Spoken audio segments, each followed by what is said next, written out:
सेना के नाम पर चुनाव जीता और जब जब सवालों से घिरते हो तो सेना का घूंघट ओढ़ के नाचने लगते हो। ये घटिया सड़क छाप नाच बंद करो। आपको इतनी भी शर्म नहीं है कि जिन जवानों के नाम पर पब्लिसिटी कमा रहे हो, मीडिया कवरेज ले रहे हो, वो ड्रामा सबके सामने खुल गया है। देश की सेना हो या देश का आम आदमी, सबकी पहली जरूरत रोटी है। सेना को देशभक्ति दिखाने की जरूरत नहीं है, तुम्हारे 2 कौड़ी के तमाशे की जरूरत नहीं है। सेना को तुम्हारे 5 जोड़ी कपड़ों में से, 5 चपजों चश्मों से और टैंक की सवारी से उत्साह नहीं मिलता।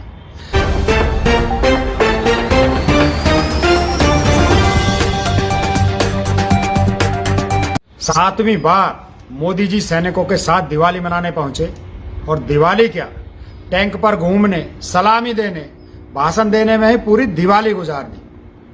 मोदी जी के कैमरा प्रेम को तो दुनिया जान गई है, सिवाय पब्लिसिटी स्टंट के और कुछ नहीं करते। अब आप देखिए, नाम दिया गया कि जवानों के साथ दिवाली मनाने गए हैं। लोंगेवाला पहुंचे, जैसलमेर पहुंचे, यहां तक तो सराहनीय था कि जवानों का मनोबल बढ़ाने की सोच रखी, लेकिन असलियत में सिर्फ पब्लिसिटी स्टंट ही निकलता है। 5 अलग अलग ड्रेस बदली, हर बार नया चश्मा, टैंक में घूमे, इस तरह मजे करके सेना के नाम पर खुद की दिवाली मना रहे हैं। जवान तो एक ही यूनिफॉर्म में रहते हैं, बंदूक कंधों पर और नजर सीमा पर रखते हैं, और मोदी जी कंधों पर बदलने के लिए कपड़े और नजर कैमरे पर रखते हैं। यह नौटंकी जवानों के साथ मजाक है, यह नहीं होना चाहिए। अगर सैनिकों का मनोबल बढ़ाने गए थे तो उनके साथ अकेले समय बिताते, जैसे परिवार का कोई सदस्य बिताता है। साथ में जमीन पर बैठते, जो भोजन सेना को मिलता है वही भोजन साधारण रूम से प्लेट में लेकर खाते, हंसी मजाक करते, परिवार की कमी पूरा करने की कोशिश करते, और बिना दिखावे के करते तो जवानों को, उनके परिवारों को ज्यादा खुशी होती। हर काम सजने संवरने के बाद करना और हर काम कैमरा पर करना क्या संदेश देता है? यही कि आप उनसे बेहतर जिंदगी जी रहे हैं। आपके पास फोटो खींचने वाले लोग ज्यादा हैं, आपके आगे पीछे मीडिया घूमती है। अपनी पद प्रतिष्ठा का रौब दिखाने से सेना का मनोबल नहीं बढ़ेगा मोदी जी। सेना का मनोबल उनके लिए बेहतर देश बनाने से बढ़ेगा। डिफेंस बजट में डोमेस्टिक कंपनी को खड़ा करने से देश की ताकत बढ़ेगी।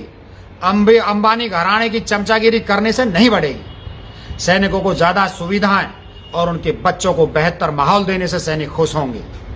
किस वहम में देश को डाल रखा है और किस में खुद डूबे हो। देश में इतिहास की पहली मंदी आई है, उसका समाधान कीजिए। जब तक देश की अर्थव्यवस्था मजबूत नहीं होगी, ना देश मजबूत होगा और ना सेना मजबूत होगी।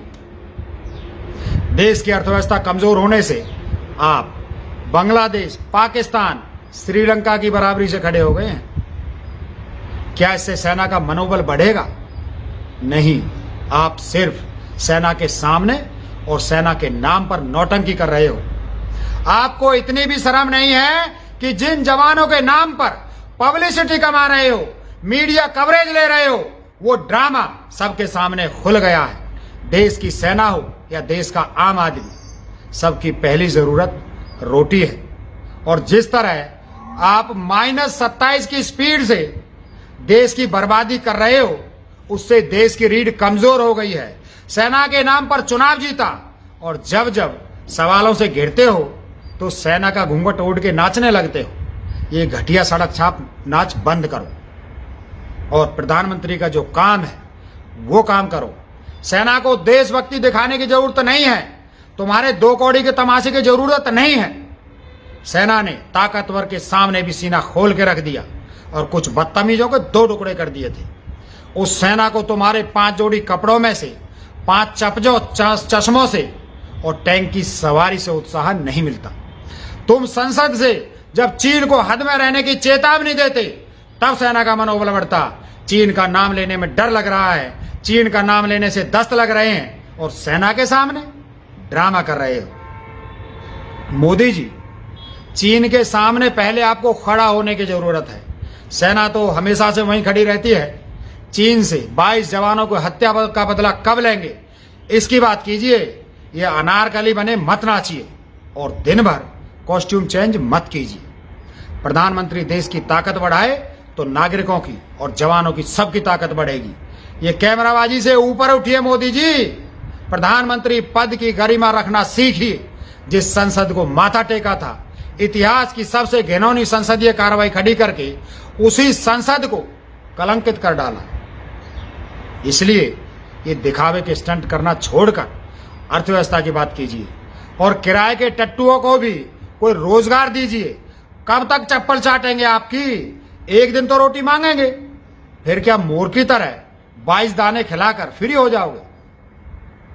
भाइयों, मोदी जी कुल मिलाकर खिसक गए हैं। इनके पागलपन की कीमत देश भुगत रहा है। चुनावों में धांधली करके खुद को स्टार बना बैठे हैं, विधायक खरीद कर खुद को लोकप्रिय बता रहे हैं। अरे इसी खरीदी की आदत डाल दी नेताओं में तो किसी दिन चीन भी भारत में सरकार बना लेगा और इसका पूरा श्रेय आपकी घटिया और देशद्रोही राजनीति को जाएगा। खैर, जब वक्त खराब होता है तो ऊंट पर बैठे को भी कुत्ता काट लेता है। वही भारत के साथ हो रहा है।